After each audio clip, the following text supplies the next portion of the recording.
Terima kasih Tuhan Yesus. Yesus.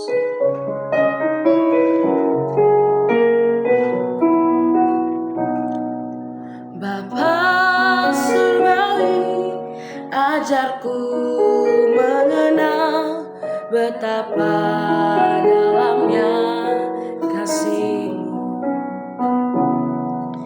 Bapa surgawi, buatku mengerti betapa kasih-Mu padaku.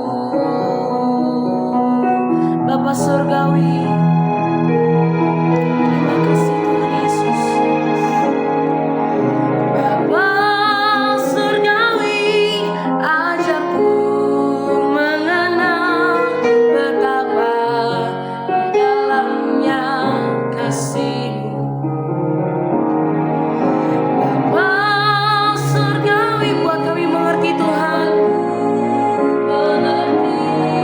betapa kasih-Mu padaku. Semua yang terjadi di dalam hidupku, ajarku menyadari Kau selalu sertaku. Beri hatiku selalu bersyukur padamu, karena rencana-Mu indah bagiku. Semua yang terjadi di dalam hidup, ajar kami menyadarinya ya Bapa. Kau selalu beserta dengan kami Tuhan. Berikan kami, haleluya, bersyukur padamu, karena rencana-Mu indah bagiku. Karena rencana-Mu indah bagiku. Karena rencana-Mu indah bagiku.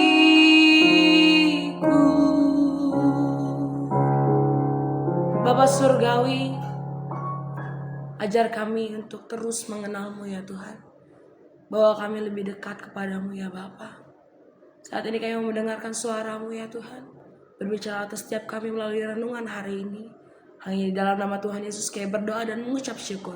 Haleluya. Amin. Shalom Bapak Ibu Saudara sekalian, kita berjumpa kembali pada hari ini, hari Senin tanggal 14 Oktober di dalam renungan harian. Judul renungan kita hari ini adalah doa dan puasa sebagai langkah pertama. Pembacaan kita diambil dari Nehemia pasal yang ke-1. Saya harap Bapak Ibu semua bisa membaca satu pasal. Dan Kisah 4 ayat 24 sampai 31. Saya akan membacakan Nehemia 1 ayat yang keempat. Ketika aku dengar berita ini, duduklah aku menangis dan berkabung selama beberapa hari. Aku berpuasa dan berdoa ke hadirat Allah semesta langit. Kisah 4 ayat 31 mengatakan, dan ketika mereka sedang berdoa, goyanglah tempat mereka berkumpul itu, dan mereka semua penuh dengan Roh Kudus.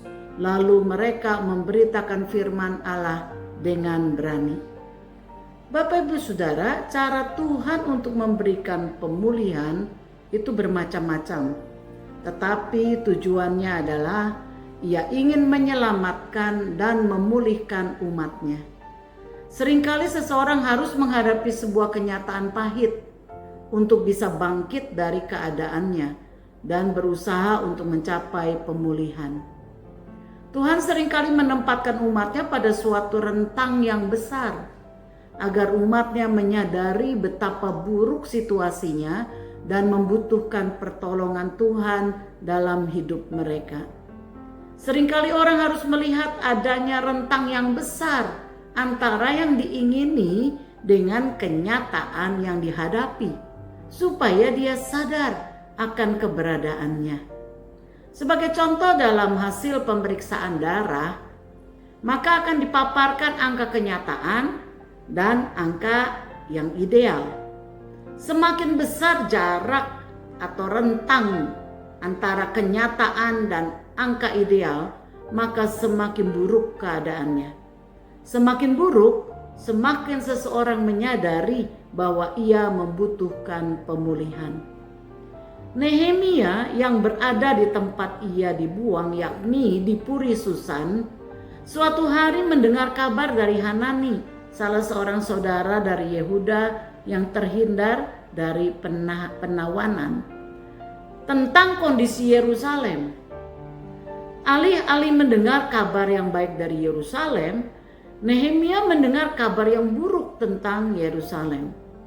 Penduduk Yerusalem berada dalam kesukaran besar dan tercela. Tembok Yerusalem terbongkar dan pintu-pintu gerbangnya yang megah telah terbakar. Kabar tersebut menggoncangkan hati Nehemia. Ia sangat sedih dan berkabung. Ayat 4 menuliskan bahwa Nehemia menangis dan berkabung selama beberapa hari. Jadi berita buruk tersebut mengganggu Nehemia berhari-hari. Dan langkah pertama yang ia ambil adalah berpuasa dan ia berdoa ke hadirat Allah. Inilah langkah pertama yang sangat penting saat orang beriman menghadapi sebuah masalah besar. Bukan lari mencari pertolongan kepada orang lain, meskipun orang lain tersebut memiliki pengaruh yang besar untuk menolong. Bukan juga mencari atau berlari kepada obat-obatan ataupun minuman keras. Bukan juga menyalahkan orang lain dan bertikai.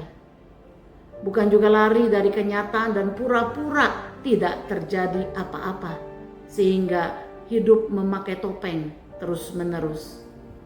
Tetapi hal yang sangat penting yang perlu kita contoh dari Nehemia adalah ia lari ke hadirat Allah. Ia berpuasa dan ia berdoa. Mengapa berpuasa dan berdoa adalah langkah pertama yang penting, baik dalam pelayanan, penginjilan, maupun dalam kehidupan pribadi kita? Jika kita menginginkan pemulihan terjadi, saudara, ada beberapa alasan. Pertama, berpuasa dan berdoa menandakan kesungguhan hati kita dan keseriusan kita memohon pertolongan Tuhan. Banyak orang menaikkan doa dengan sungguh kepada Tuhan ketika dalam kesulitan. Namun tidak banyak orang yang juga menyertai doanya dengan berpuasa. Ketika seseorang berpuasa, maka ia sedang menyangkal keinginan dagingnya. Ia menyalipkan rasa nyaman dan kepuasan diri dan menggantikannya dengan keprihatinannya akan apa yang sedang ia gumuli dalam doanya. Yang kedua, saudara, puasa dan doa adalah bentuk kerendahan hati di hadapan Tuhan. Ezra 8 ayat 21 mengatakan, kemudian di sana, di tepi sungai Ahawa itu, aku memaklumkan puasa, supaya kami merendahkan diri di hadapan Allah kami, dan memohon kepadanya jalan yang aman bagi kami, bagi anak-anak kami, dan segala harta benda kami. Yakobus 4 ayat 9-10 juga menuliskan, sadarilah kemalanganmu, berduka cita dan merataplah. Hendaklah tertawamu kamu ganti dengan ratap dan sukacitamu dengan duka cita. Rendahkanlah dirimu di hadapan Tuhan dan ia akan meninggikan kamu.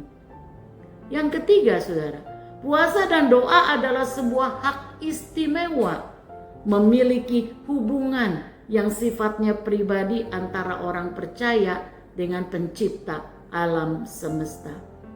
Puasa dan doa bukan untuk dipamerkan, tetapi dilakukan secara pribadi dalam kedekatan hubungan dengan Tuhan. Apa perenungan kita hari ini, saudara? Ada banyak hal saat ini dalam masyarakat kita yang seharusnya membuat gereja Tuhan prihatin dan sedih. Kekudusan bukan lagi dianggap sebagai keniscayaan. Kita hidup dalam generasi di mana dosa sepertinya menjadi hal yang biasa. Bahkan melakukan dosa menjadi tren tertentu. Dalam masyarakat tidak jelas perbedaan antara orang percaya dan bukan. Standar moral manusia lebih diingat daripada kebenaran firman Tuhan. Bukankah ini seperti tembok Yerusalem yang terbongkar dan pintu-pintu gerbangnya yang terbakar di zaman Nehemia? Bagaimana sikap kita melihat kondisi yang sedemikian rusak ini? Berapa banyak dari kita yang mau mengambil sikap seperti Nehemia, yakni berpuasa dan berdoa kepada Kristus. Melalui renungan hari ini saya mengajak mari kita sediakan waktu untuk berpuasa dan berdoa bagi pemulihan gereja Tuhan dan pertobatan jiwa-jiwa yang berdosa. Mari kita berdoa. Bapa, saat ini kami sungguh bersyukur bahwa kembali firman-Mu mengingatkan kami bahwa langkah pertama yang dibutuhkan ketika kami menghadapi satu kenyataan yang pahit, satu kenyataan yang berbeda dengan keinginan atau ideal, biarlah kami mencontoh dari Nehemia. Langkah pertama yang ia lakukan adalah dia berdoa dan berpuasa, mencari hadirat Tuhan, memohon ampun kepada Tuhan, pengakuan dosa. Kami mau belajar Tuhan. Kami mau belajar untuk tidak lari kepada yang lain. Tetapi kami mau pertama lari kepada Tuhan. Dan kami mau menaruh hati kami, pikiran kami, kehendak kami kepada rencana Tuhan. Biarlah hati-Mu Engkau taruh dalam hati kami, sehingga kami memiliki hati yang terbeban untuk jiwa-jiwa, untuk keselamatan saudara kami, keselamatan keluarga kami, keselamatan kota kami, keselamatan bangsa kami. Terima kasih ya Tuhan. Biar Roh Kudus terus bekerja di dalam hati kami. Kami mau turut mengambil bagian di dalam misi penginjilan, khususnya melalui doa dan puasa. Terima kasih Bapa, dalam tangan-Mu kami menyerahkan seluruh hidup kami. Dan kami berdoa dan bersyukur hanya di dalam satu nama, yaitu di dalam nama Tuhan Yesus Kristus. Haleluya. Amin. Kiranya Tuhan memberkati kita semua. Shalom.